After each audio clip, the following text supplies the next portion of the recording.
What's up, everybody? Welcome to another episode of Thought Process. Thank you guys for joining us live once more. Today, we have a very special podcast for you guys. This was inspired from a text that we received anonymously. From now on, we're going to be opening up a Google Voice text where you guys can text, call, and we'll give you guys a little bit more information about that later down this podcast. But for today, let me start this with this epilogue, this anonymous text that brought up a lot of, for a lack of a better word, uh, for sorry guys, the dog's barking. So I wouldn't say controversy, but it's definitely controversial. So let me get started with that. Here we go. This seems to be the topic of 2020 and 2021. Everywhere I turn, racism, posts of 1940s, 50s, 60s segregation, racism when it comes to institutions, when it comes to financial compensation or generational wealth, racism of white privilege against minorities. I can't stop to think racism isn't new. Racism isn't more exposed now than it was 10, 20, 30 years ago. What makes it so different now? Why is everyone putting this to the forefront and focusing on the past just as much as the present? I recently read a post in which someone shared a declination letter from a university drafted in the 1950s due to the school policy on segregation. All the comments on the post had been nothing but negative, disgust, violent. Am I the only one to think, but why? Why view an item so negatively when that should also be viewed positively? In 1950, gas was 18 cents a gallon.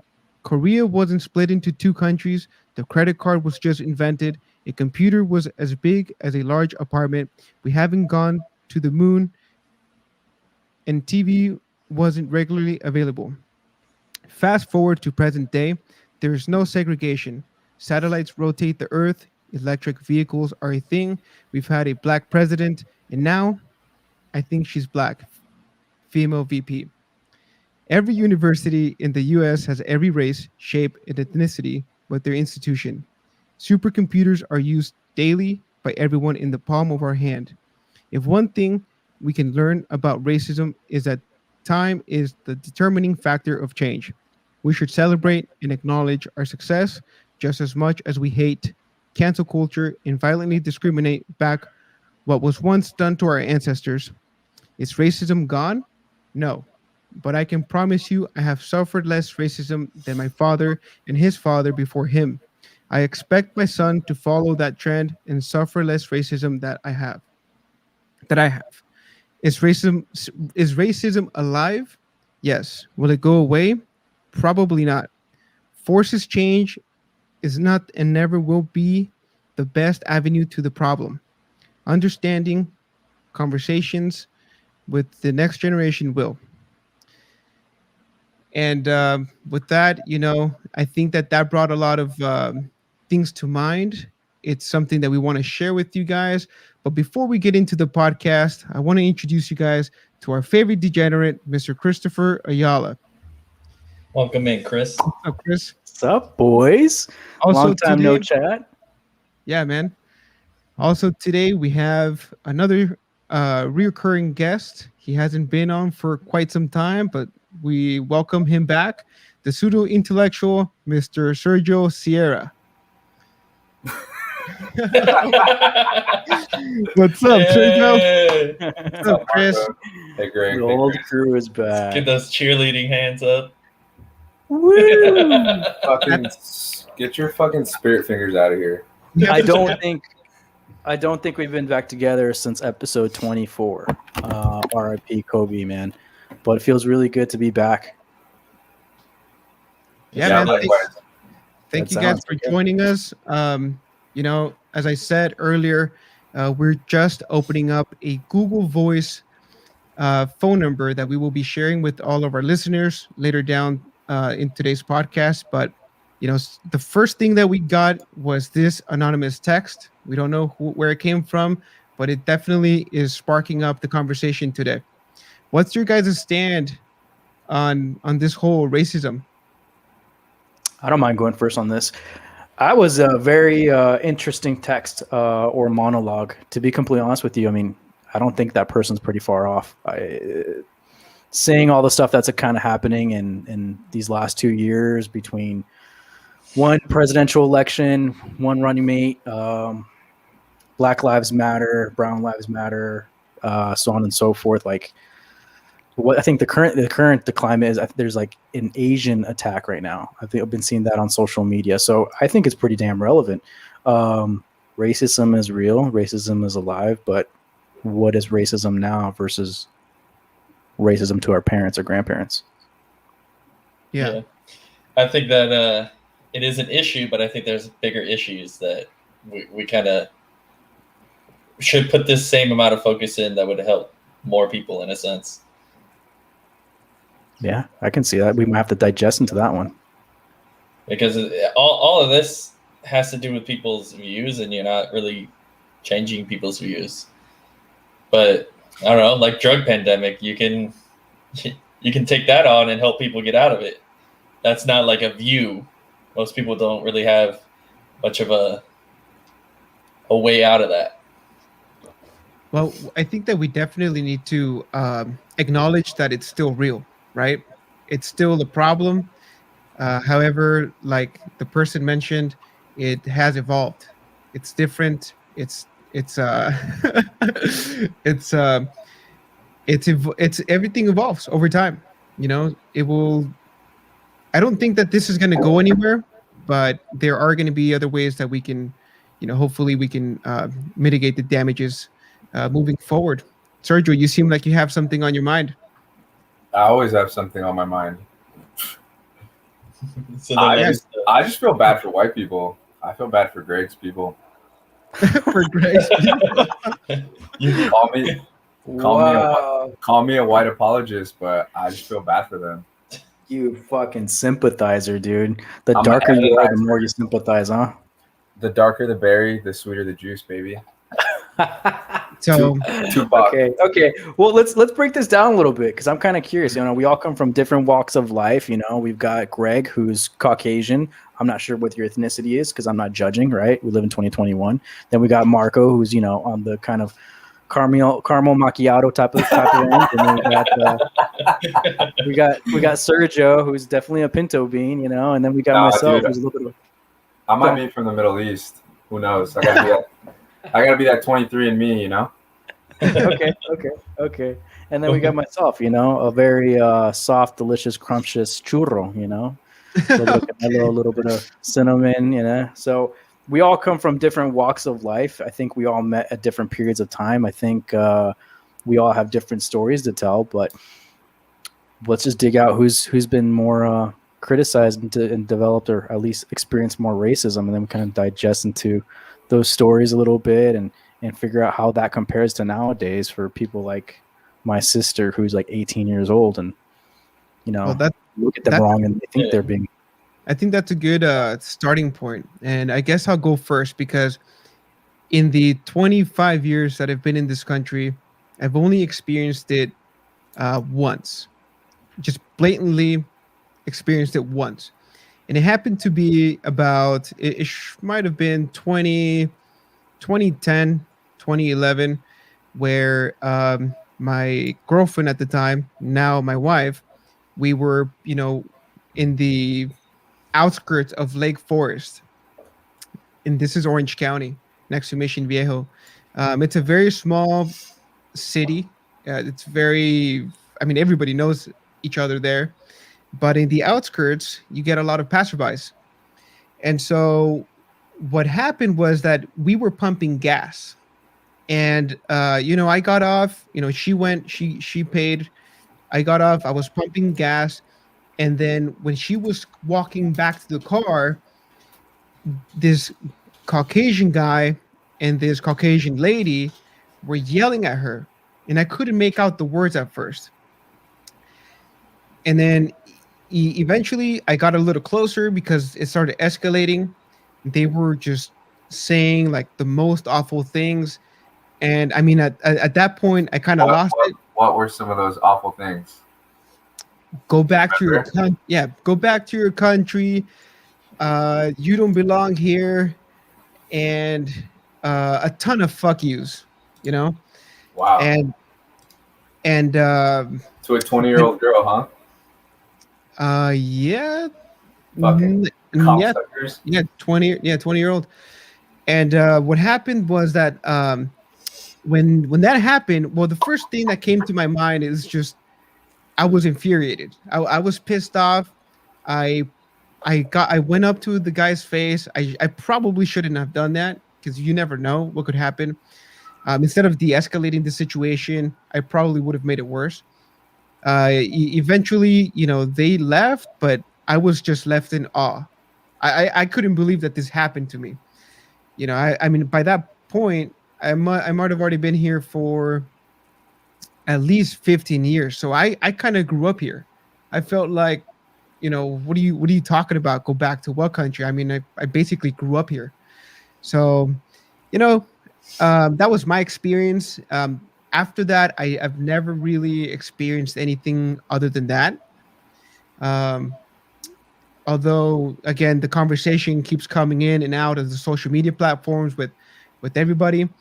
But other than that, I mean, I haven't really, gotten anything else. What about you guys? First of all, I want to apologize to you on that one, man. I'm sorry you had to deal with that. That was you said your first time dealing with Well, racism, like blatant racism? yeah, like directly at me. I mean, we hear people on social media. You surf the web. If you surf the web, you have to take it by a grain of salt because you can't control everything. So there's people on there who, you go on Reddit, in the deep ends of Reddit, there's going to be some crazy shit. It's just part of the internet. But other than that, no. And also, Chris, I don't think that you should apologize. I think that it served me a big lesson, and it made me more White people are evil. aware. It made me more aware. This guy's going back and forth. Empathizer to criticizer. Look at you, buddy. Fucking great. That's what, You know, white that's what- people, mommy. that's what the pinto bean gets you, brother. That's what the pinto bean gets you. Shit. Well, let me give you some backstory on myself, actually. So, Yeah, go for so it. growing up, my whole life, I don't know. I don't think I had one white friend, and that was in elementary school. He was whiter than I was, super pale. And he Greg, moved. Yeah, were you looking in a mirror? I might have been. There was one day he just didn't show up to school, and I found out he moved to Wisconsin. Wisconsin. And since then, Oh, right. all my friends have been Hispanic in some sort. My best friend growing up, no one in his family spoke English except for him. They'd have like parties every weekend. They got their relatives coming who also don't speak any English, and I was in there perfectly fine, hanging out, never experienced anything. And then in high school, I was called White Boy. Like that was my name. I played with all Is of his. that racist? I mean, it's just as racist as anything else, I would assume, if you're speaking on race. And I mean, I didn't find it negative, so it wasn't a big deal. But it's kind of the same thing as if you have, like, let's say Marco's my friend, and I call him a beaner. Like, it's a joke, but if I call someone else that, it may not be a joke. You know what I Yeah, mean? See, I had to read the room real quick. at that point in time, I think that it's more about the intent because we know each other. So I mean, you can't necessarily go and say that to somebody else who's a stranger. First of all, everybody nowadays is super sensitive, and it's more than likely that they're probably not going to take it in a good way. So yeah, I've given this example so many times about girls who go to the club with their friends and they call each other bitches. And then there's this one girl they don't know comes up and they call her a bitch also. And now there's a fight and everyone's attacking each other. It was the same exact word, but you just said it to someone you didn't know, and now it's fighting words. You bitch. So, and I mean, it comes down to the rapping too. Like, Oh, shit. all the big rappers are saying the N-word consistently all the time. Great. Oh, it's more than just the rappers, man. But then it's just like you can pick and choose who can say it or not. It's part of our vernacular now. I hear so many people that are not black say that. Yeah, Like, but I can understand saying not to say negative things. I can understand that. Yeah, I mean, it depends. It's like I kind of agree with Sergio. It's everywhere, not just like the rapper, the rap community. It's like, for instance, you go to Texas, Hispanics and black people, like they get along like super well, unlike what used to be the West Coast, right? Dude, I have my cousins who are Hispanic saying it left and right, and I'm like, the first time I heard it, I was like, shit, dude, you can't be saying that. And then I find out everybody says it over there. I didn't feel comfortable saying it, right? But they said it like nothing. You do that shit in LA, you're gonna get your ass stomped. You can't do that. I said it in LA.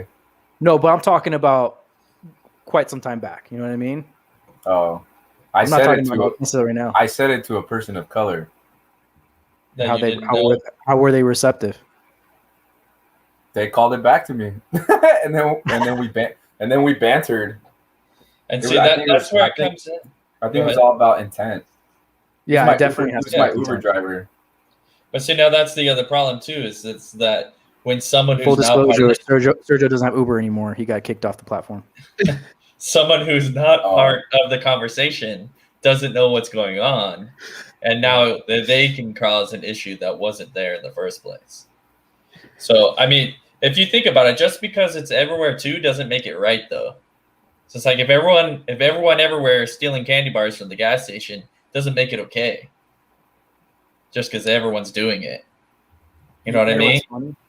So I was giving some feedback to one of my buddies who happens to be Caucasian as well, and he reaches out to me and he's telling me, in my personal opinion, I think the OC bubble doesn't experience it as much as other places, and I couldn't agree with him more, actually. But in the same context, it's hard for me, and I'm probably sure all of us that have lived and grew up in Orange County, Sergio, Marco, Greg, right?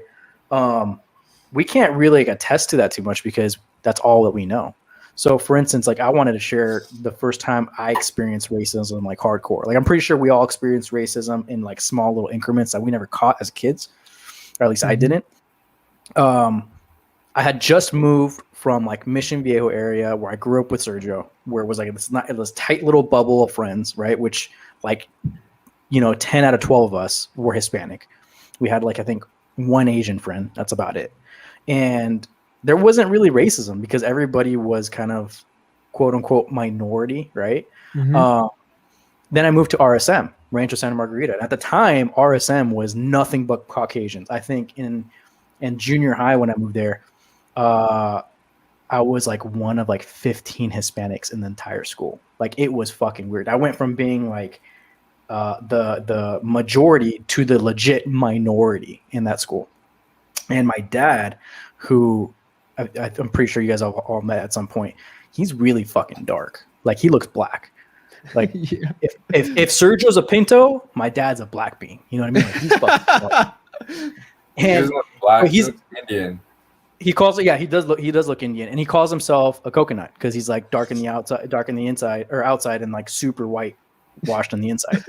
And we went to CVS, right? He picks me up after school, and like I was going through my rebellious stage, you know. At the time, I was pretty much a thug, you know what I mean? Like I was in a gang, but not really in a gang, you know what I mean? Sergio knows what's up. Anyways, I just dressed a fedora gang. So I'm like, I'm not the most appropriately dressed in that area. Like it didn't fit in for quite some time. And we go to CVS. My dad gets out of the car. He's crossing the street. And some dude in a pickup truck slams on his brakes as my dad's walking across, right? We're in the parking lot right across the street's CVS. It's like the same parking area. So it's not like it was a public, like one of those main streets. Dude slams on his brakes, knowing that my dad was going to cross, gets out of his truck, and it's a skinhead dude. He opens it up, and he starts cussing the fuck out of my dad, like hardcore. calling him a fucking beaner, get the fuck out of the way, you don't fucking belong here. Kind of similar to like what Marco was saying, but like I'm probably like 20 feet away. The dude has no idea that I'm associated with my dad. And I'm like 13, 14 years old, kind of shocked. Like I've never fucking experienced this. I'm like, what the fuck, right? So my dad literally doesn't do anything. He just like ignores the guy and walks away. And I'm like, you fucking pussy. How can you let someone talk to you like that, be so demeaning, and then just continue with your day? The dude gets in his car, in his truck, drives away. Dad comes back from CVS, sits down in the car, and he tells me, you know, I've experienced that all of my life. I'm like, I never knew this. I thought my dad was like, you know, received everywhere. Everybody loves my dad. My friends love my dad. My friends hang out with my dad without me. Like that's the type of guy he is, right? Everybody fucking loves him. So I was absolutely shocked. And he goes on and tells me a story of how he got pistol whipped. And if you know my dad, he's got a big scar across his face. And it's just like he grew up in LA where racism was normal. That was like almost his daily thing. And I, for the first time, experienced that at the age of 13. Oh. That's when I realized, fuck, racism is real. Like that's when I'm like, I am in this little bubble of Orange County, but there is still racism. And then from that day on forward, I experienced racism that I probably would have never really paid attention to until that like light switch turned on. So it kind of just clicked for you. And then once you see it, you can't unsee it, kind of. Exactly. Once you see it, you can't unsee it. So, I mean, I agree with my buddy who said that Orange County is a bubble and you don't really deal with racism, but I kind of differ and say that's probably true for the majority, but there are still very, very, or at least at the time, not so much now, pockets of areas of Orange County where it was really, there was a separation of minorities and the majority, and you did feel it one way or another. I mean, kind of to what Greg was saying, you know, he was called white boy because he hung out with a bunch of Hispanics, right? That's still kind of racism. Yeah, I mean, well, I'm not going to excuse it, but definitely it's like a form of endearment when you call the only white guy in the group güero, a güero. And then that's like how it's like an endearment. That's how I perceive it. That's how I grew up with it. Again, I'm not excusing it, but that is how we just grew up. And I mean, Greg and I are still friends like 20 years later. And so go figure. Yeah. And that's the thing too, is everyone's experiencing it differently. So like you guys said someone's yelled directly at you guys before. I went, my son's mom is half black, and at the time she had like super big curly hair, and so we went down to Lakewood Mall, and we were walking through, and Lakewood Mall has like barbershops in the middle, like where kiosks are. And we're just walking by, and we hear all the people in the barbershop go, "Oh, she can't find a black man." Oh, and what did you say?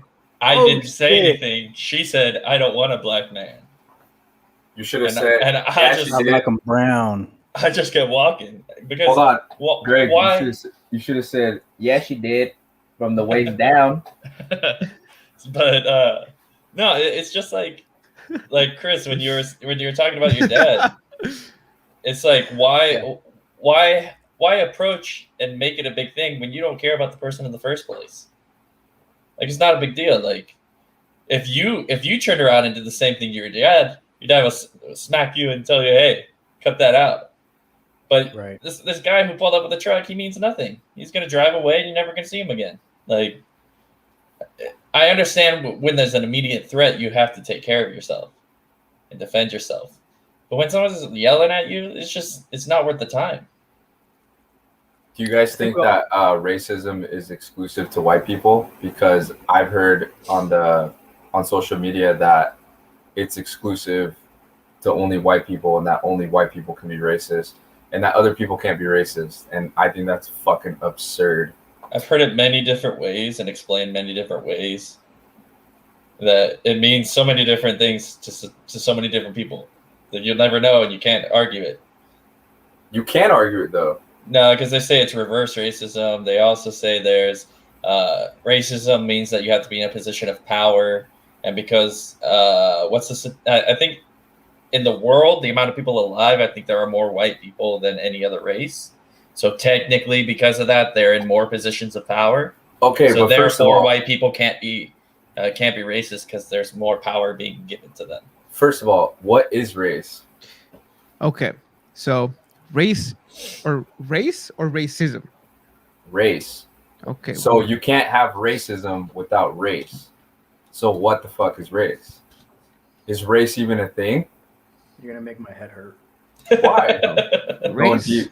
Okay, Just so by people Merriam-Webster. understand. It's just like by people Merriam-Webster, race is any one of the groups that humans are often divided into based on physical traits regarded as common among people of shared ancestry.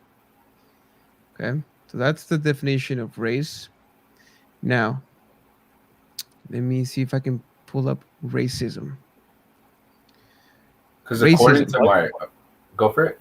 Okay, No. according to Merriam-Webster, racism is a belief that race is a fundamental determinant of human traits and capacities, in that racial differences produce an inherent superiority of a particular race. Now there's a lot of people that don't think race is a real thing. Like that people, there's no race. There's ethnic backgrounds, but there's no race. Yeah, So that's like a new thing that's being taught in the colleges, which I think is good. the human race, right? I don't know about that, dude, because when you think of racism, you don't go into a literal definition of racism. You already know when a white person and a black person or a Asian person and Hispanic start calling each other names. I don't give a fuck what ethnic background you're in. You already automatically put in a subcategory and you get picked on for whatever traits or characteristics you have. You're automatically pushed in. Life is a fucking jail yard, boys.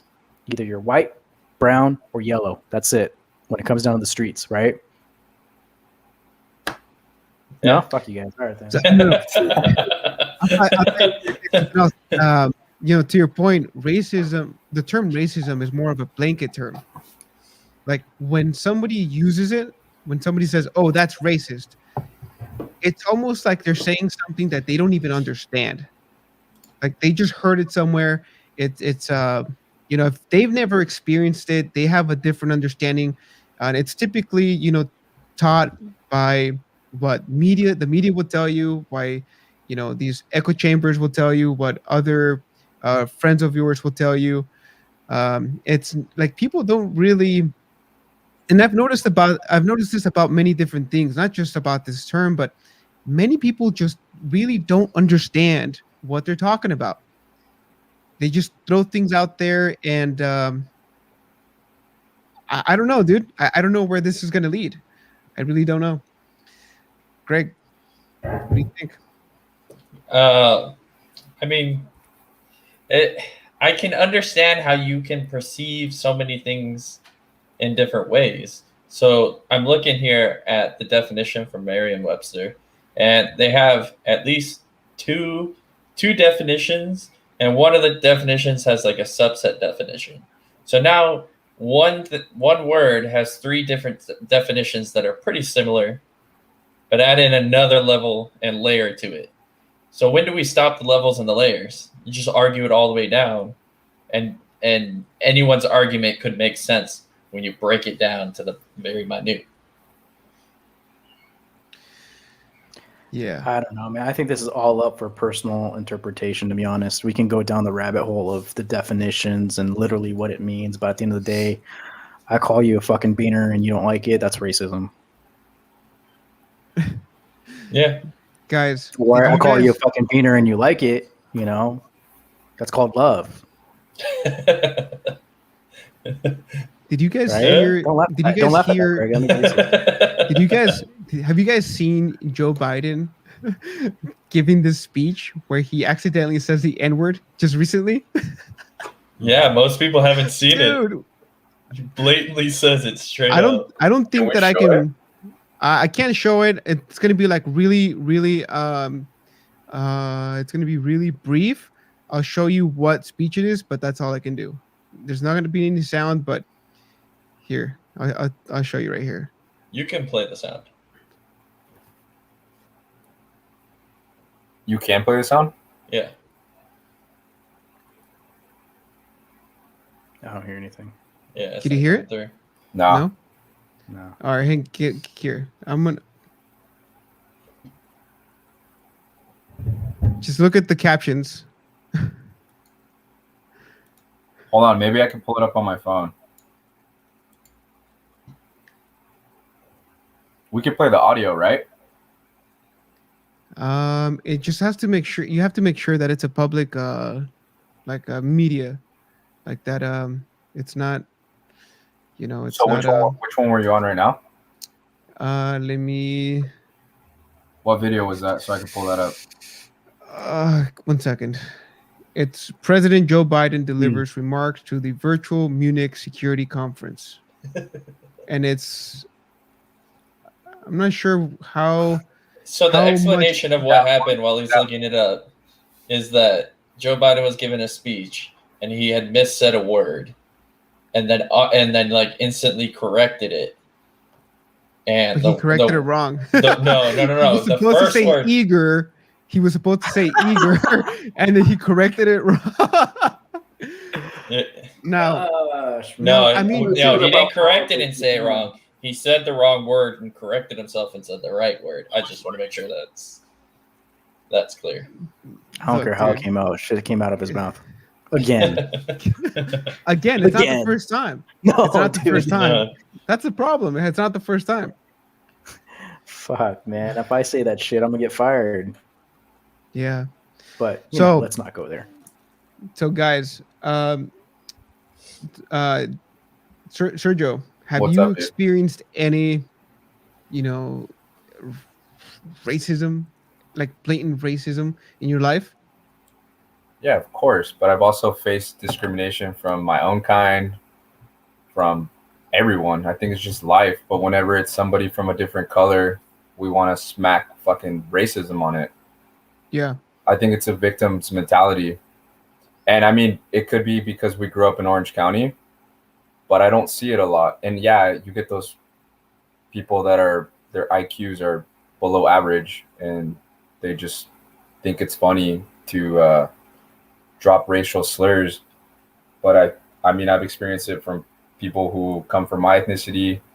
I've experienced it from, people from Asia, probably more than I have from Caucasian people.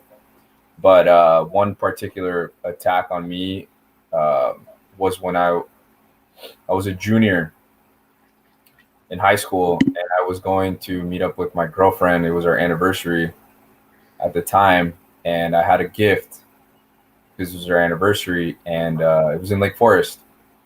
And I just hear screeching tires, and then I hear the engine revving, going up the hill to catch up with me. And I just feel this solid, like, brick, like, hit me on the side of the head. And I dropped all my belongings that I had in my hand, which was the present. And I look up, and there was 5 people total, 4 guys and 1 girl, and they were all Caucasian. And they ran up to me, and they looked like skinheads. 2 of them did. And they ran up to me. They picked up the bar. And they're like, "What are you doing here?" Blah, blah, blah. And I was like, "Why'd you do that?" And then they're like, it was kind of a blur, but I'm pretty sure they dropped like the beaner word, blah, blah, blah, stupid shit. And they tried to throw the bar at me from close proximity because they were like this far away, like arm's length. And I blocked it. And then I was like, "Oh, you guys are tough. You guys are picking on one person." And then they're like, "Well, how about him? He'll fight you." And it was the smallest guy in their group, but the smallest guy in their group was like 6 foot. So I was like this 5'8", 150-pound little Hispanic kid. And these kids were like 19, 20, 21, Mm-hmm. big white dudes. And did I hold that against like white people? I was like, no, they're just retarded. They're just retarded kids. Most of my friends growing up have been white. So, I mean, and then I've gone in a lot of fights with people from my culture. So, I mean, maybe it's because I've been in the bubble that I don't experience it. Maybe I need to take a little road trip down to the South and experience some good old Southern hospitality for my kind. I don't know, dude. But And none of that culture appropriation. I don't know what that means. That means your accent. You were making fun of my culture. Whoa! I thought I was making fun of like my culture, but in the South. Dude, don't jump to conclusions. No, not that South. Greg, why is it got to be your culture? There's other people of ethnic backgrounds that are in the South, bro. No.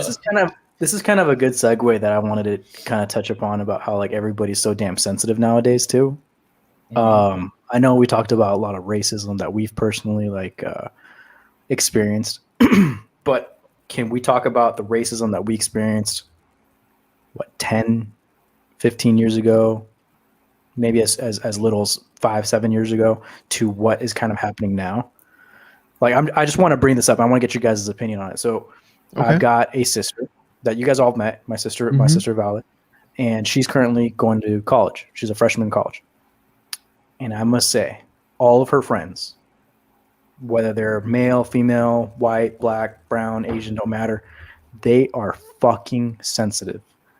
And I think we've all kind of seen it to the extent where on social media, if you don't agree with their agenda, if you don't agree with what they believe to be right, they have it cold-heartedly started this cancel culture across all social media and in our personal lives.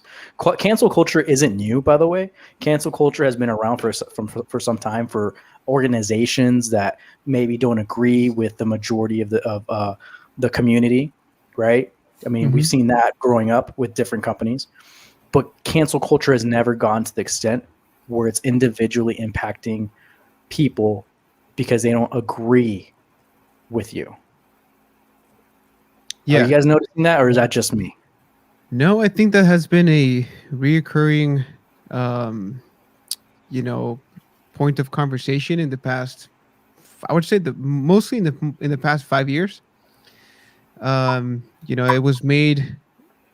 I think it was made popular by Jordan B. Peterson, Dr. Jordan B. Peterson, when he decided to, get into a feud at a university that he used to teach with this student who was trying to silence him, and there's a big backstory to that I'm not going to get into, but it's been a reoccurring theme. I think that nowadays it's getting a little worse.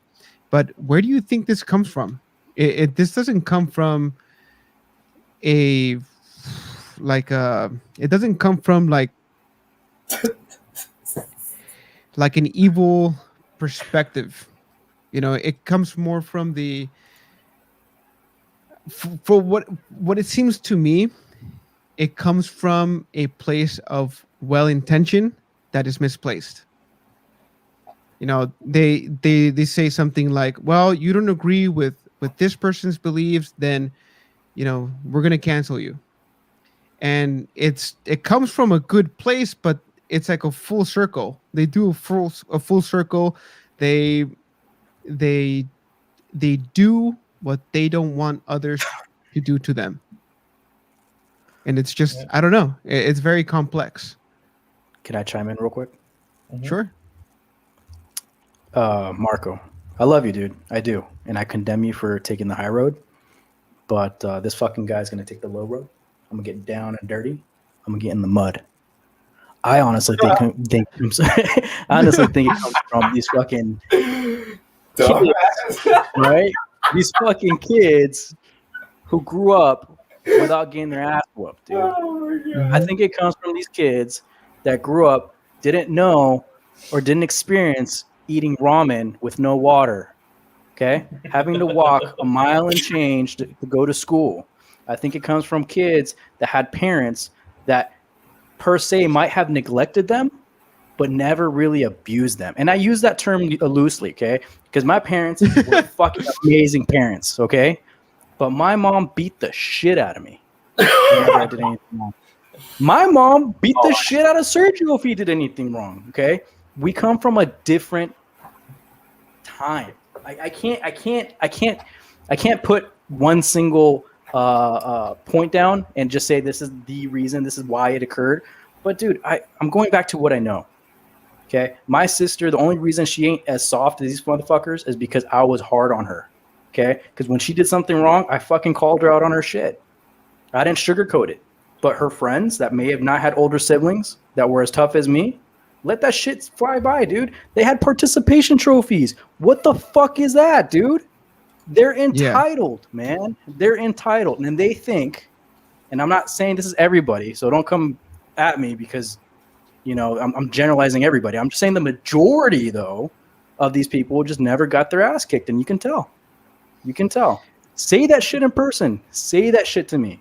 Say that you don't agree with me. Say that I'm wrong to my face. They can't. Chris, then we can have that conversation. Chris, so I think that what you're talking about is mostly the effect of what happens when you allow these kids to be fed with a silver spoon. What I meant was that they in themselves think that it is okay to go off on somebody and to try to, you know, kind of like they themselves think it's okay to go after people for a good reason. I'm talking about the individual people. I'm not talking about I think where you're does right. this I'm stem not from, going to argue with you on that one. right? I'm not saying where does this stem from. I'm saying they themselves think maybe they're uneducated, maybe they don't have experience, they don't have the life experience that we do. I think that I mean the boomers used to say, "Oh, you the millennials don't know what you guys are doing. You guys are lazy. You never had it hard." And now we're doing the same thing to the new generation, and it's true. But the boomers weren't lying. Yeah, I was going to say the boomers weren't lying. We're lazy pieces of shit. But guess what? What does that make them? Can you get lower than that? Because if there's a term for it, you let me know what it is so I can start calling them that. Because that's what they were. Yeah, no, but I'm telling you, I'm not. You know what's funny? I'm not disagreeing with you. I'm saying we're talking about the same thing, but we're talking about two different topics. No, you're right. And I'm not arguing with you, man. I just felt like I needed to get that off my chest. You're absolutely right. I think they do come from No. I do think they come from good intentions. I just believe the way they do it wasn't necessarily the best thing, or at least it wasn't perceived that way. But what's funny is I'm reading through our comments right now, and Devin over here said that these people, they take the social media mentality and take it into the real world because they don't know how to act without the phone or keyboard in front of them. Yeah. And I think that's a pretty damn true statement. Mm-hmm. Yeah, I actually have experience of that. My son's brother, he's 7, and he loves to watch YouTube. And his attitude has changed to where he talks. He has to talk with all of his words extended. So it's like he would talk like this, or like as he keeps talking, it gets louder. And like anything he does, like, I want a sandwich. Like he's never had one in his life before. Like everything is over dramatic. And he doesn't understand that that's not how you talk to people. Because that's how he sees these people he looks up to. That's how they talk all the time. YouTube. Yeah. Yeah. And how old is he? That's 7. So There's still time for him. I keep telling him, like, hey, that's not how people act. That's not how you talk to people. And that's how a lot of girls talk. So with my son, I don't know. Marco told me this. Marco told me this years ago. He's like, hey, you need to wrestle with your son. And I was like, what? And he's like, yeah, you need to make sure that you wrestle with him to make him tough. And I was like, huh. So, I mean, I would normally do it. Like if he jumps on me and stuff and put him in a headlock and stuff. But then one day I was like, wait a second. That's a way for me to show him like how strong I am and how weak he is. And it gives the time to have fun and teach lessons at the same time. So it's like, all right, we're playing right now. we're done. If he comes back and hits me again, all right, I'm going to hit you back. And you're going to feel it just like you try to make me feel it. And You know what, dude, I'm gonna take some notes of you on that one because that's a true learning lesson right there. yeah, and I got him boxing gloves and a punching bag. Every day I throw the boxing gloves at him and I say, hit it. And there was one day I had like wrapped a pillow around my hand like I had a boxing glove on. And I hit him and he came up to me because I was sitting down and he punched me right in the face. And I was like, oh, no. So I punched him back right just as hard. So if he went full strength, I went full strength. Obviously, I didn't hurt him. But he needs to know, like... I'd say that too. If you're not, like...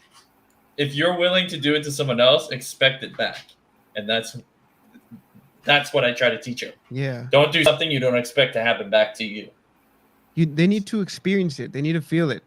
Yeah. You know, to the point that Devin made, they need to be able to go out there, face the real world, and see how people act. Like, you know, we have this Twitter fingers, this Twitter mob that, you know, they just go after people for no reason. Like, yeah, but you wouldn't say that to them in their face.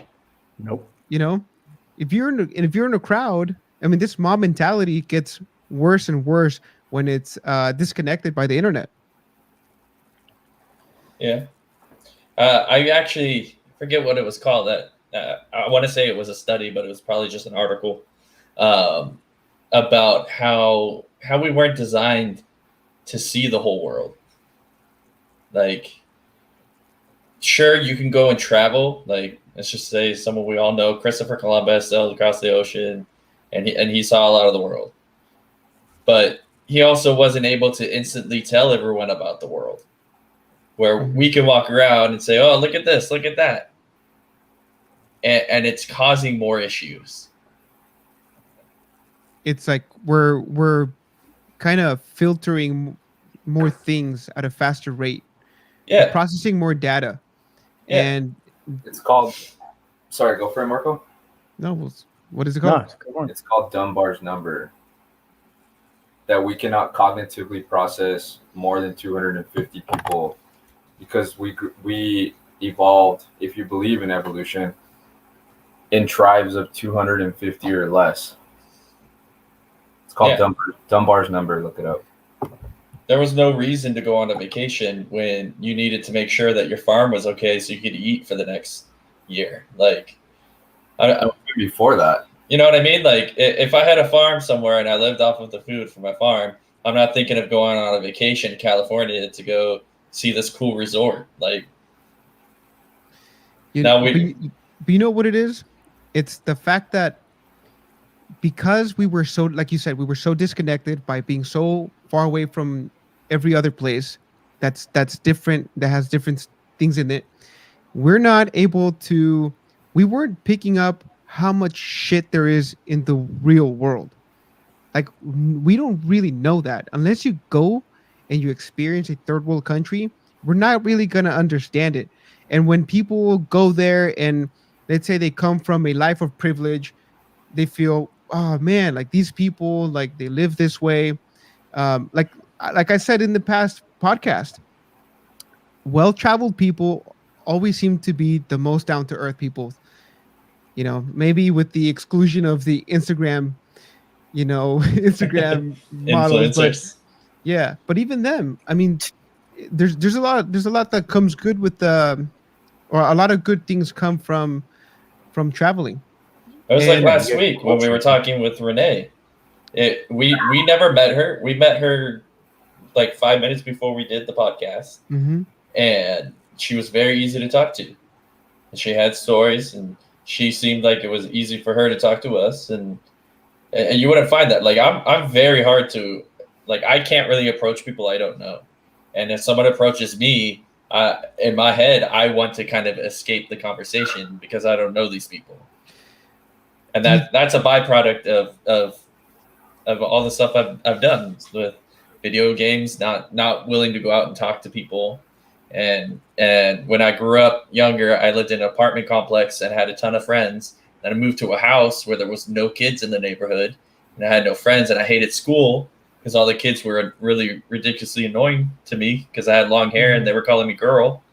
So I just grew up thinking, I don't need to go out. I'll just stay to myself. And so when someone approaches, I'm more or less like, I'm all right.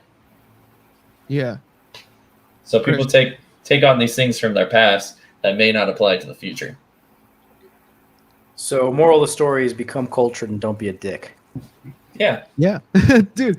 So go ahead. No, I was just gonna say, I think that like when people are blatantly racist, it's not even the racism that I look into. I just think of the person like, dude, this guy was an asshole. That's it. There's an asshole in every race. You can't deny it. Those people are just assholes.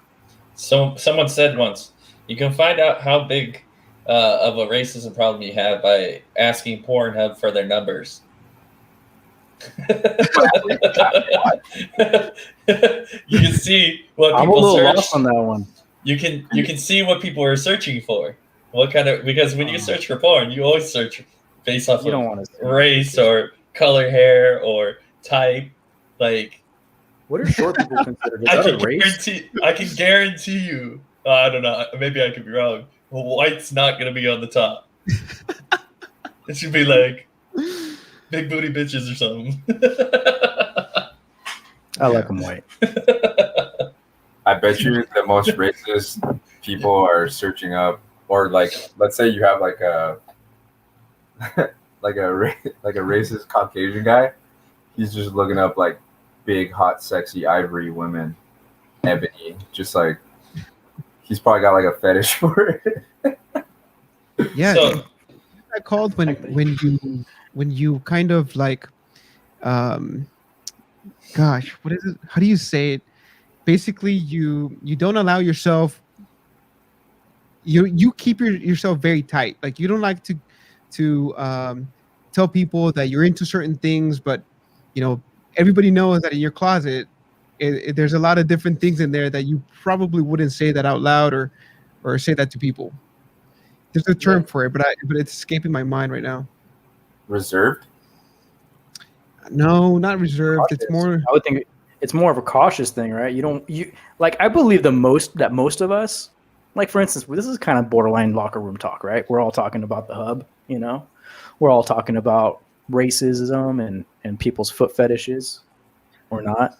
But like on that note, we all like to talk about it. We just don't do it publicly because we feel like these people watching this stream are going to judge us, and a lot of us shouldn't really fucking care what they think. But that's not the world we live in.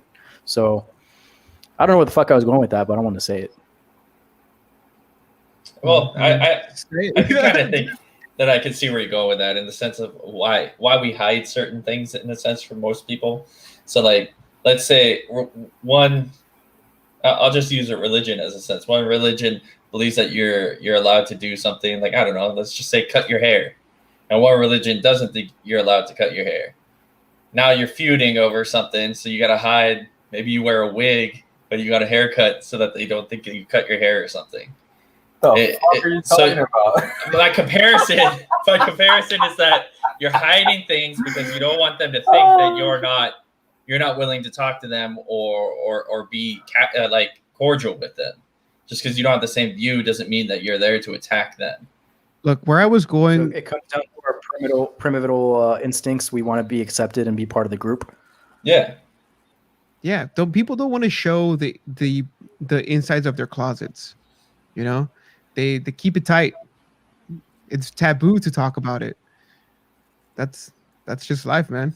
So it's kind of like this. Like I don't know if you've experienced it yet, Chris, or if you said it yourself, but when I see it at schools all the time, where parents are like, "I love my kid, but I just want them gone."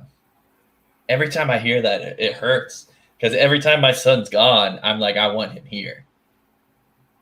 Then you're a good parent.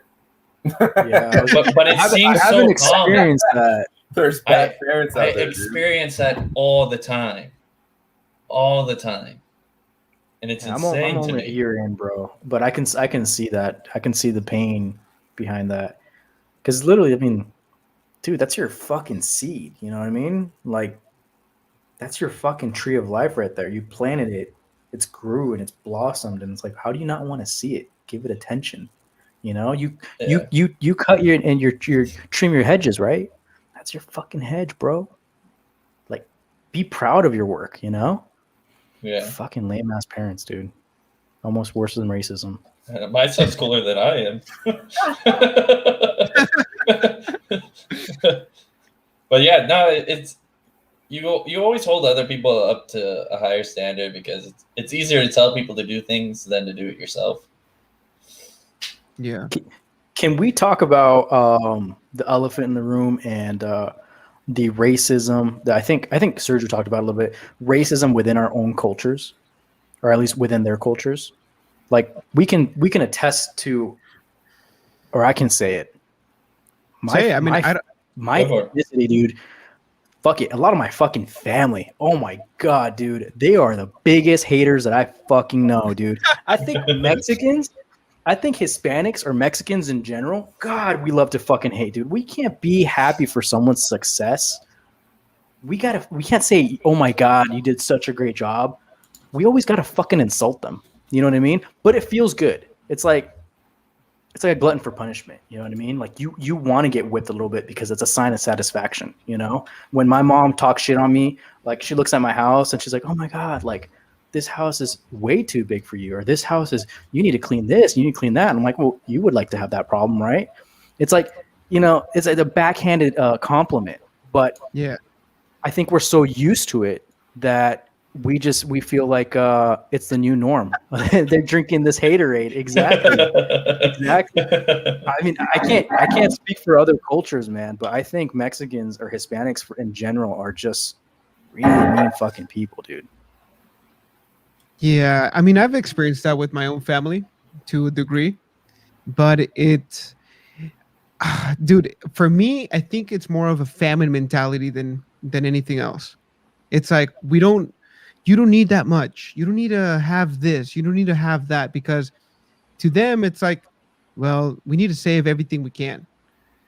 You know, like my family, like with money, money is a tough conversation with my family, dude, because it just runs their life. And then when they see you acquire some, then they question it.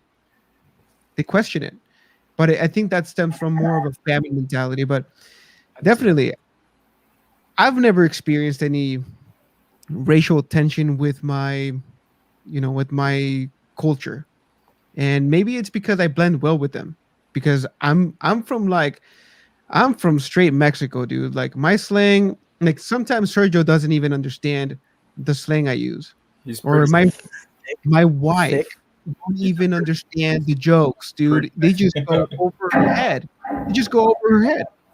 He's from a rancho. But that's like a perfect example, man. Fucking, look here. You want to hear some brown on brown crime? He's a fucking peasant. Okay, that's what I was gonna say next, right? Even in Mexico. I love you, dude. No. But you bring up a good point. You bring up a good point though, because in Mexico, there is a lot of fucking racism between the haves and the have-nots. Not just the haves and the have-nots. There's the lights and the darks. You're from Oaxaca. You got that thick. I know. You got the Creoles, right? You got the Creoles, or the Hutu and the Tutsis, right? Like that shit's real. Every single culture. I know. Please tell me you guys fucking seen Hotel Rwanda. Yeah, dude. The Tutsis, Captain America's in that shit, bro. The new one. Yeah. Don Cheadle. Shout out to Don Cheadle. Don Cheadle, that guy's fucking OG. Yeah, but if you're from Guadalajara, that's different, right? Okay. You have those. Yeah, I mean, what were you? That's what I was going to say. Guadalajara. Like, right? for instance, my whole family, they're from Guadalajara, dude. They're light skinned, blue eyes. You know what I mean? And like, my mom's as Mexican as they get too. You know what I mean? Like, she still walks around with those fucking flip flops. You know, she hasn't left. But no, go ahead. We'll get to that. Keep going. Sorry, that distracted the shit out of me. But like, you know, my dad's side of the family, they be dark, dude. My mom fucking she drinks that haterade, bro. She drinks that haterade. Well, guess what? My dad's side of the family is more financially well off than my mom's side of the family. But guess what? She don't act like it. She don't give a fuck, dude. She'll be like, you can have all the money you can get all the money in the world, and you still won't be as light as me. Okay? You can't Michael Jackson your ass to me. So those are the words that came out of my mouth. My mama didn't say that. I love you, mama, if you ever watch this. But that's basically what she's trying to say. Bro, you threw your mom under the bus like 5 times already. I think I see fucking bus marks on her face.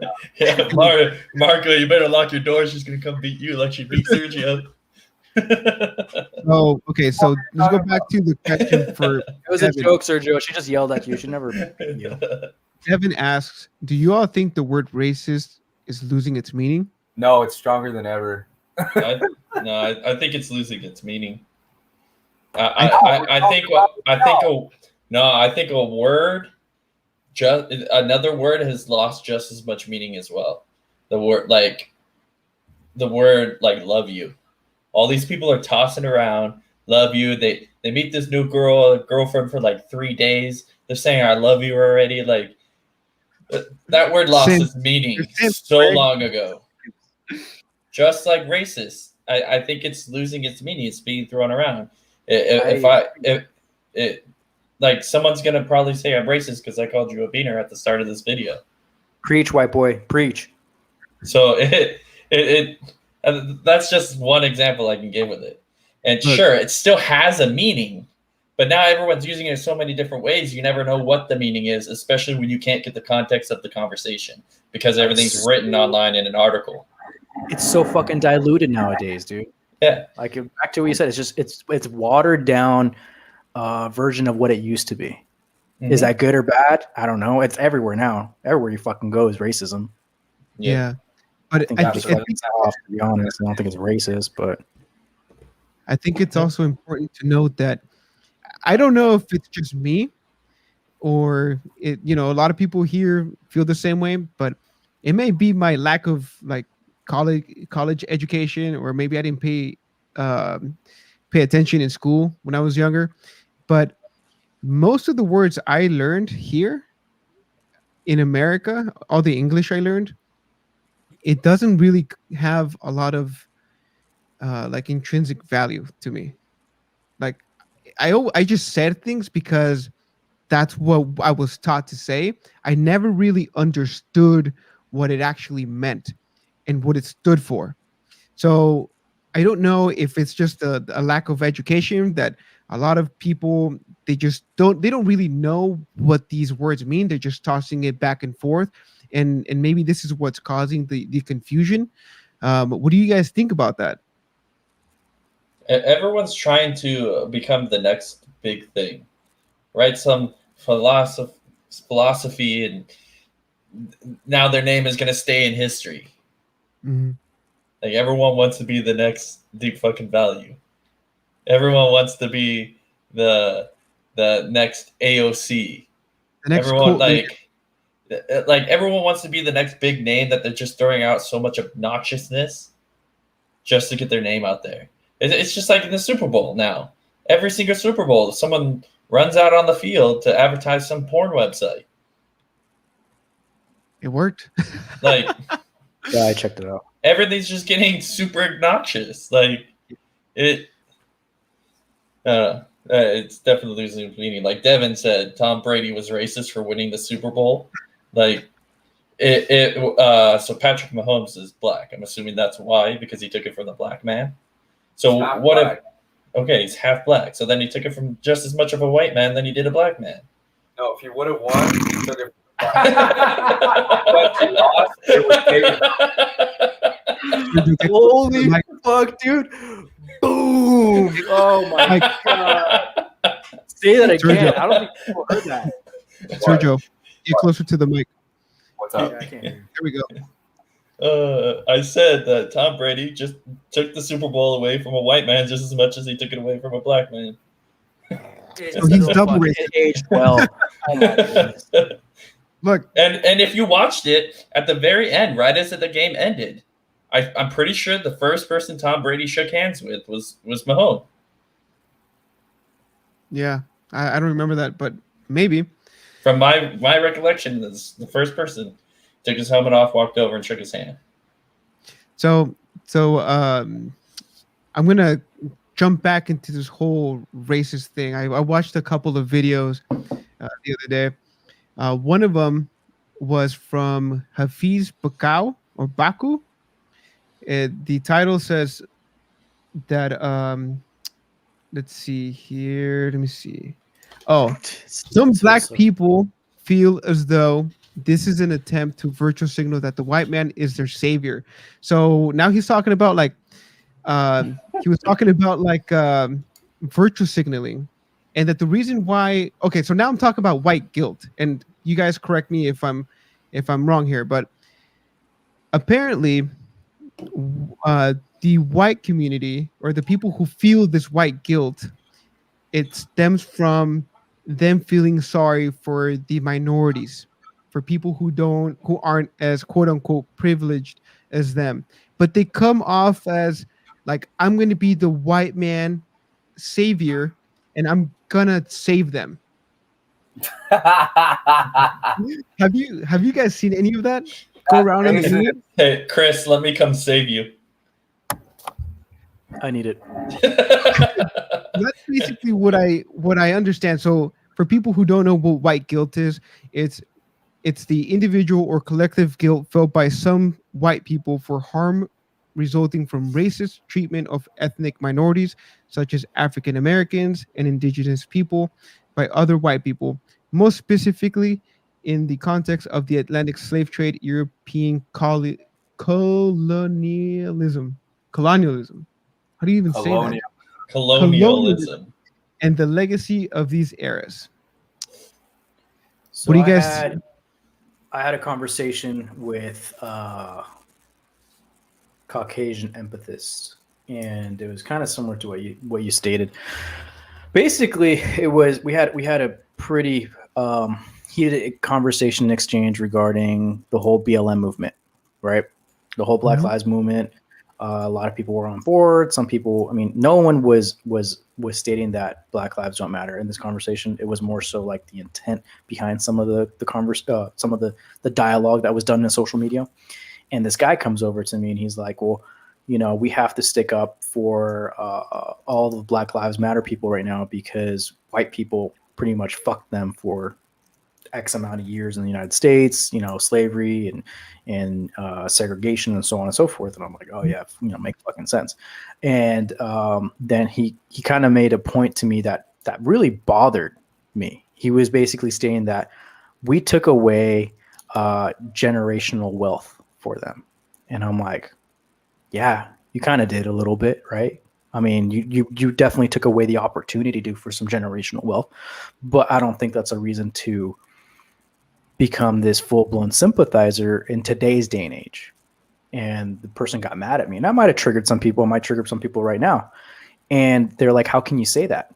All of the white people you see today, what they have is because of generational wealth.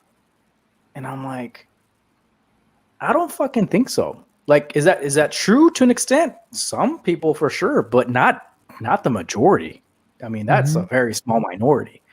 And I basically went on to tell him, you know, my family story, my story. I'm like, look at me, dude. I can't say I have generational wealth because my family didn't come from the United States. My family came from Mexico 2 generations ago. And look at the position that I'm in now, right? I'm not saying I'm wealthy by any means, but I have more shit than someone who might be Caucasian that supposedly quote unquote has generational wealth. In this country, it doesn't matter what color you are. It doesn't matter what ethnicity you are. What's your primary language? If you work your fucking ass off and you make the right moves, you can fucking go places. So I don't sympathize with people when it comes to that. I'm a strong believer that if you want to get out of the situation that you're in, you put that shit in fucking second gear, third gear, fourth gear, and you fucking grind, dude. Because I don't think your education is an excuse. I don't think the school or the environment that you grew up in is an excuse. Is it a hindrance? Absolutely. But if you really wanted to, you fucking make sacrifices and you can become what you want to become. Now let's keep things fucking realistic. You know, you ain't going to be the fucking president of the United States. Do you want to? Probably not. But what I'm trying to say is you can fucking really make an impact if you try. And it happened to be that this kid that I was talking to, you know, he doesn't have that experience. He doesn't have that understanding. You know what I mean? And just to dig in a little bit deeper, being a person of color already has its drawbacks. Okay. Yes, in some circumstances, things might be a little bit harder for you. Okay. When it comes to paper, you may not have all the skill sets that someone that has been in this country might have or had the opportunity to have. Mm-hmm. But that shouldn't deter you. Just because option 1 is no longer there, there's option B, option 2, right? Plan B, plan C, plan D. And you keep on fucking going. I think of my grandfather who came to this country, didn't know a lick of fucking English, slept in a bus station, right? For quite some time, had to grind his way and being working in a tortilla factory, making minimum wage, being called racist names, right? Had racial slurs thrown at him all of his life up until probably 10 years ago. Mm-hmm. And that man is the American dream, in my opinion. He has the American dream. He bought multiple properties. He was able to make a savings. He was able to have 4 kids who are in better positions to have themselves set up for success than he did. Whether they do it or not, it's completely up to them. Right?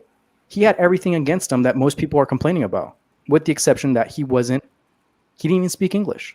So if you're telling me that you're an Asian American, an African American, a Mexican American living in this country, and you can speak English, don't bitch and complain, because the generations before us might have not had that. Mm-hmm. So, yeah, I hope you guys understood the moral of the story. I don't agree or believe that the sympathizers should use certain things as an excuse when, you know, does it suck? Absolutely. Does there some truth to it? Yes, but that shouldn't be the reason that puts you where you are at today. Do you think that they might have been sort of indoctrinated to think that way? I mean, yeah, absolutely, man.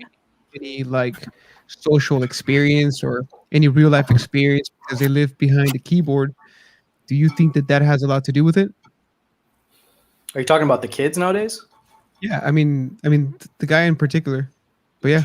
Yeah, I think they don't have they're not exposed to it, dude. They just read it, right? Right. Reading a book and actually living it is 2 totally different things, dude. You know? Yeah, dude. You can fucking play Call of Duty all you want, but that doesn't mean when you actually go to war and you're drafted and you're actually put in that position, you know what to fucking do. Right. Yeah, I learned how to 360 no scope doing that all day.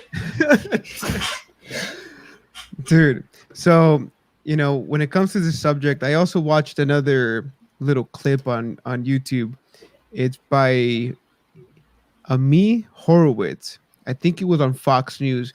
The title of the YouTube video is "How White Liberals Really View Black Voters." And so basically, Ami Horowitz shows that white college students and older folks and their perceptions of the Black community and their ability to vote. He kind of then shows the difference in reactions from the Black community who think that they are misinformed and often ignorant.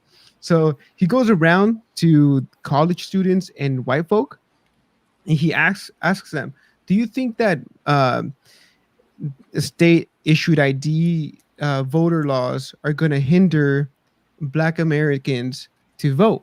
And most people said yes. And they said yes because people think that voter ID laws are racist and they perpetuate racism. Some guys said that the Black voters are less likely to have an ID. That's racist for him to think that. And he's just saying that. Another guy said that minority voters are less likely to have the ID required to vote. Some guys even said that these types of people, like quote unquote, these types of people don't tend to live in areas with easy access to the DMV. Are you fucking kidding me? So there are some things that make sense in those arguments, but when it comes down What? to it, when it What? comes so when it comes down to like the ID thing, sure, maybe people tend to not have an ID because they don't typically have a use for it. On top of maybe they didn't go to a DMV because they chose not to. They could, and they didn't want to pay the $23 to get an ID. That's on But them. that doesn't affect They their. still have the capability to do that. Yeah, they have the capability, and Yes. that was what they were arguing against. Another guy said that that minorities don't know how the internet works and that they are not aware or informed.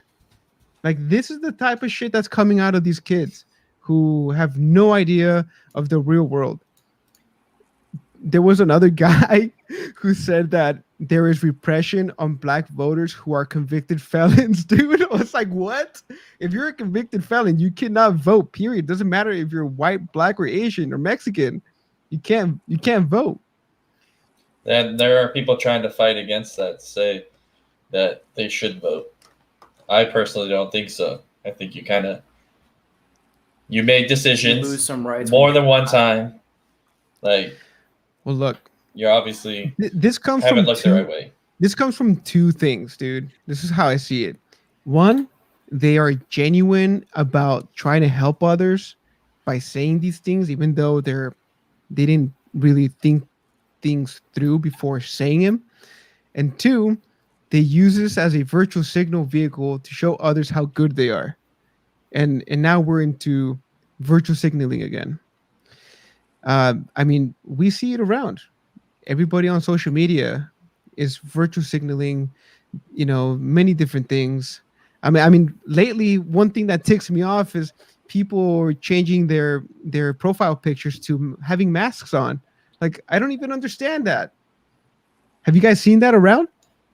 Yeah, I have. Didn't we speak to the guy named the Captain last time on our podcast? Mhm. Captain Teamwork? Yeah, I believe so. It's just and he was bonkers, man. He's talking about that too.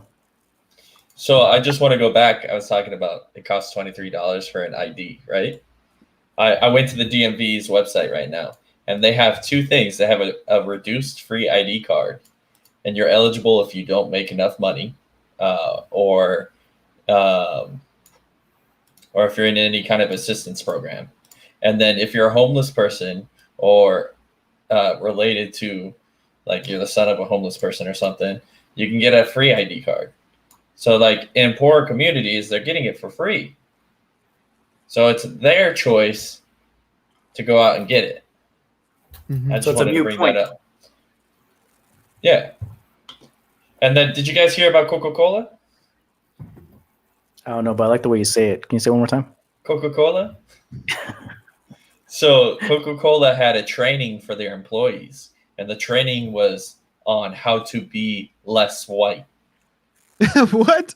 And they're talking It wasn't. points. It was not. They did not say that. They Didn't work did. on me. That wouldn't work Greg. on me. Straight up. Greg, show Here, me the I'll- article. Show us the I article, will- please. I will. Hold on. Let me. Tell me there's an article. There it is. My screen was blocking. By the way, talking about generational wealth and how it doesn't exist anymore, dude, it doesn't exist particularly in Okay. today's age when you can make money off What's of those going on? GME stonks, man. People are making some tendies. Can you go? What screen am I on? Did you Going lose on, out on that Greg? one a little bit? Ready? Yeah. So, who is this lady again? Sociologist. I believe she's a higher up in Coca-Cola. I'm not. She was vice president. Available inaccuracy. But here's the Hold talk. here. Here's the talking points. To be less white is to be less oppressive, be less arrogant, be less certain, be less defensive, be less ignorant, be more humble, listen, believe, break with apathy, break with white solidarity.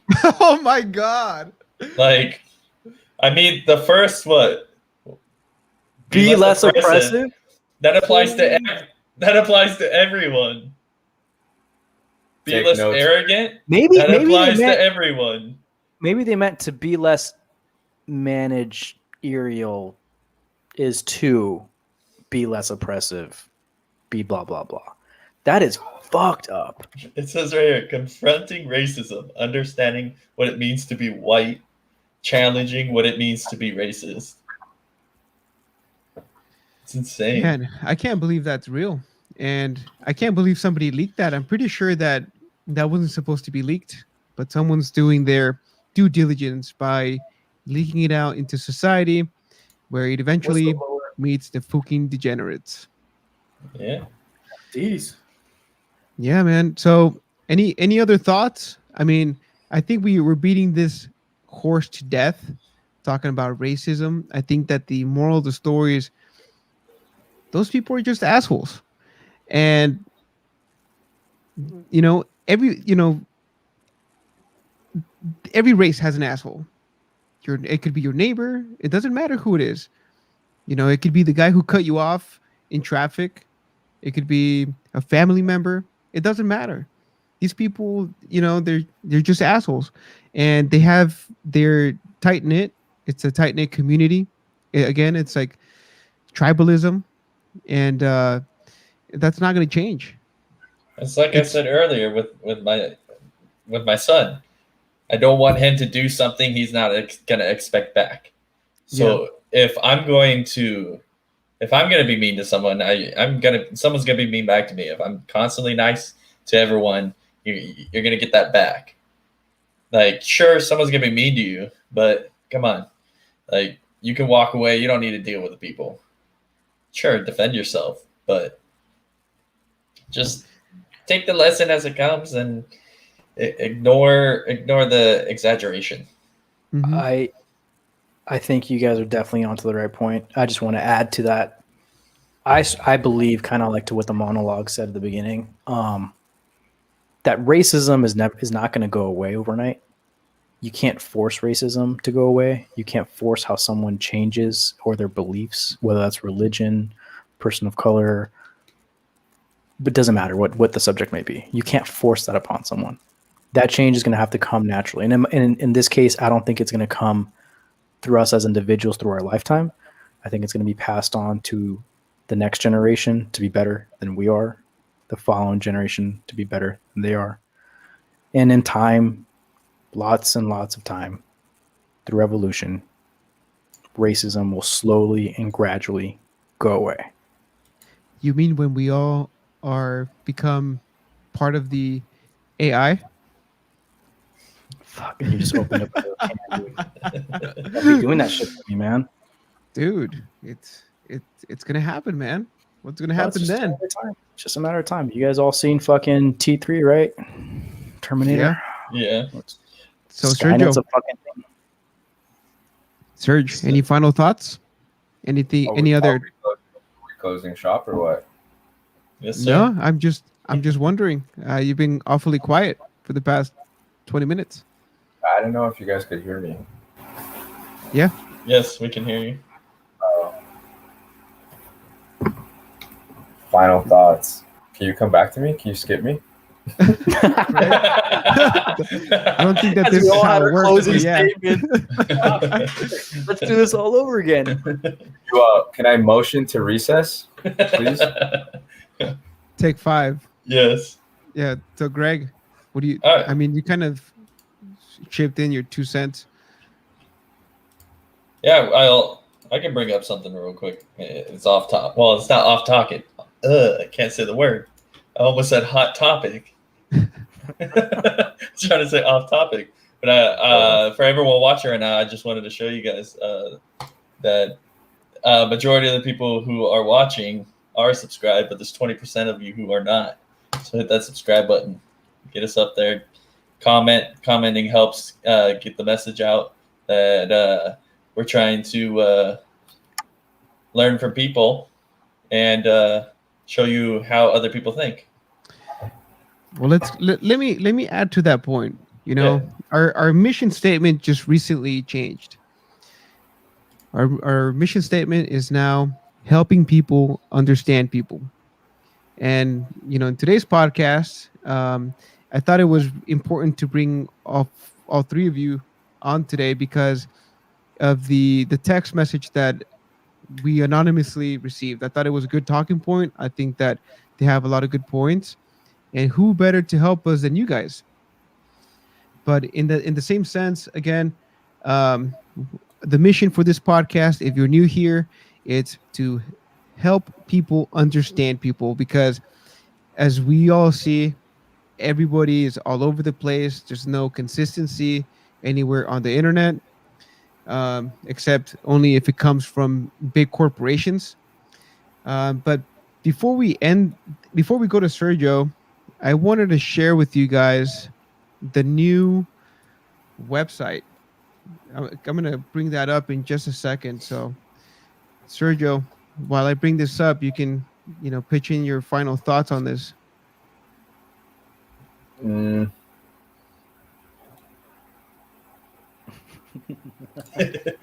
Put you I on the got my. spot. I have He's my thinking looking. cap. No, I just don't want to say anything. I don't want to talk out of my ass. He's connecting to the Starlink Sometimes- to get his sometimes answer. talking- I'm connecting to the fucking Ethernet right now. The fucking cloud, bro. Talking out of your anal cavity sometimes is not a bad thing, dude. I'm gonna throw in a plug real quick and state that I got my podcast coming up. I'm still working on that, guys. I know you guys are all anxiously waiting. The fucking Degenerate Podcast is still in process. I say what I want, when I want, to whomever I want, and hopefully you guys enjoy it. So I'll throw a link in there eventually. Until then, TPP. You guys have been nothing but good to me. I want to thank you guys for always bringing me on. Greg, my white boy, the token. Thank you for the conversations. Marco, I love you. And Sergio, please tell me you have your closing statement. I don't. I really don't. I don't think we hit enough. I don't think we delved deep enough into a lot of these points. I think it's unfinished business, but that's just my opinion. Well, elaborate. You have time. Dude, Elaborate. if you want to fucking go, dude, we can go. I'm ready. You want to box us out? We can box us Like out. they We're say gonna at take- Beyblade, let it rip, bro. We're gonna take a 5-second break while you can just collect your thoughts. I'm gonna show everybody on the stream the new website where you guys can find us here at TPP. Let me just pull that up. Here we go, guys. So this is our website. Welcome to the Matrix. We have 3 types of streams. One of them is called Thought Process Podcast, where we help people understand people. We're broadcasting live from Orange County. You can go and see our talented new friend Renee Latour, who was on in the last podcast. You can listen to us anywhere, in any platform. We're everywhere. You can go get some swag. You can go support the podcast on our Patreon. And then on the second page here, we have the Rabbit Hole series, where we dive deep into new and conspiracies. It could be cult followings. It could be many different things. We've already done 8 episodes of those. It seems that all of you guys really enjoy this type of podcast, so we're going to continue doing this one. The last but not least, the new idea that just came this week, we're doing the Ether, where we're going to be taking live calls online once a week, past the bedtime of most people, and we're going to just talk to people. You can call in anonymously, share your story with us. We're interested in talking to you guys. We're interested in learning, how you guys are working your way through this life. Again, we don't have any episodes of this. We're probably going to be live next week. We'll let you guys know. We'll be posting on social media like Instagram, Facebook, YouTube ahead of time, just so that you guys know. And then let me give you guys the number while we're here. So you can contact 657-223-5323. You'll be connected to myself. And again, my name is Marco. I'm one of the hosts of Thought Process Podcast. And now I'm going to turn it over to Sergio. That was good. I'm impressed, Marco. That was really good. Thank you. I've been practicing. I think we were a little all over the place today. It was very entertaining for me. And I'm going to have to reserve my thoughts for next time so that I can debate Greg on all this shit that came out of his mouth. Go for it. And I hope to come back and fucking be more prepared for him. I'm calling you out, Greg. Go for it. If you want to talk about something, tell me what you want to talk about, and I'll bring points, and you bring points. I think I need to bring a notebook for next time because I don't know where any of those points were going. No one knows where my points are going. That's why people are trying to understand people. I was like following, and I was like, and then fucking Greg was like, "Where?" And I was like, Dude. what the fuck just happened? I lost my Dude, train you of want to thought. talk about I'm a like- broken simulation? I'm like GME, dude. I only go to the moon. Oh Bro, my I thought we were in the Earth's orbit, and fucking Greg took me to the fucking moon, bro. And then I thought we were on the moon, and then Greg took me out to fucking Orion's belt. Yeah. Yeah, Yeah. well, thank you guys for joining us. Thank you everybody who stayed the whole stream. We will see you guys next week. Comment, like, and subscribe to the podcast. Let us know if you guys have any thoughts on our topic today. I hope you guys enjoyed the show. Thank you guys for joining us again. We'll see you next week. We're out.